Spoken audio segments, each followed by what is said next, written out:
Dans la paracha de Matot, on nous raconte comment la tribu de Réhouven et Gad sont venus chez Moshe Rabbeinu et lui ont dit « On ne veut pas traverser le Jourdain pour rentrer en terre d'Israël, mais on veut rester de l'autre côté du Jourdain. » Moshe Rabbeinu n'était pas content et après avoir discuté avec eux, il a donné son accord. Mais là, soudainement, nous voyons que Moshe Rabbeinu dit que la tribu de Réhouven, de Gad et la moitié de la tribu de Ménaché vont habiter de l'autre côté du Jourdain, ils ne vont pas rentrer en terre d'Israël. C'est-à-dire que la tribu de Ménaché a été partagée en deux. Une partie d'un côté du Jourdain et l'autre partie de l'autre côté en terre d'Israël. Il faut comprendre deux choses. Premièrement, pourquoi Moshe Rabbeinu a demandé à la tribu de Ménaché, à la moitié de la tribu de Ménaché, de s'installer de l'autre côté du Jourdain.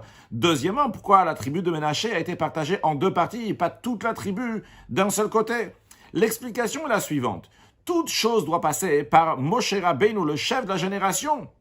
Et Moshe Rabbeinu a donné la force donc pour la Torah, c'est lui qui a donné la Torah. Et il a donné la force même pour la Torah que nous allons étudier lorsque Mashiach va venir, une nouvelle dimension de profondeur de Torah. Deuxièmement, si on retrouve Moshe Rabbeinu, c'est lui le libérateur, ça sera aussi lui le dernier libérateur, son âme qui va s'incarner dans l'âme du Mashiach. Troisièmement, on retrouve aussi en ce qui concerne la terre d'Israël, bien que Moshe Rabbeinu physiquement n'est pas rentré en terre d'Israël, mais Dieu lui a montré toute la terre d'Israël. Pourquoi ? Pour qu'il va mettre de la Kedusha, de la sainteté dans toute la terre d'Israël. Eh bien, de la même manière, il en est aussi en ce qui concerne les terres qui sont en dehors de Israël, collées à la terre d'Israël. Lorsque Mashiach va venir, Dieu va rajouter sur la terre d'Israël les terres qu'on appelle Kinizi, Kadmoni, donc Edom, Ammon et Moab, donc qui vont être rajoutées lorsque Mashiach va venir, donc ces terres-là qui se trouvent de l'autre côté du Jourdain. Et justement, Moshe Rabbeinu a voulu faire quelque chose qui va ressembler à ce qui va se passer lorsque Mashiach va venir.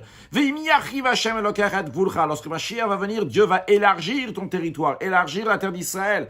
Et Moshe Rabbeinu a déjà concrétisé cela en mettant une partie de la tribu de Ménaché de l'autre côté du Jourdain. Et de la même manière que lorsque Mashiach va venir, la terre d'Israël sera aussi bien ici, aussi bien de l'autre côté du Jourdain. De la même manière aussi en partageant la tribu de Ménaché, en mettant une partie en terre d'Israël et une partie en dehors de la terre d'Israël. Ça ressemble comme il va y avoir lorsque Mashiach va venir, qu'il y aura des Juifs aussi bien d'un côté du Jourdain et de l'autre côté du Jourdain, dans ces terres-là que Dieu va nous donner très prochainement avec la venue de Mashiach. Now!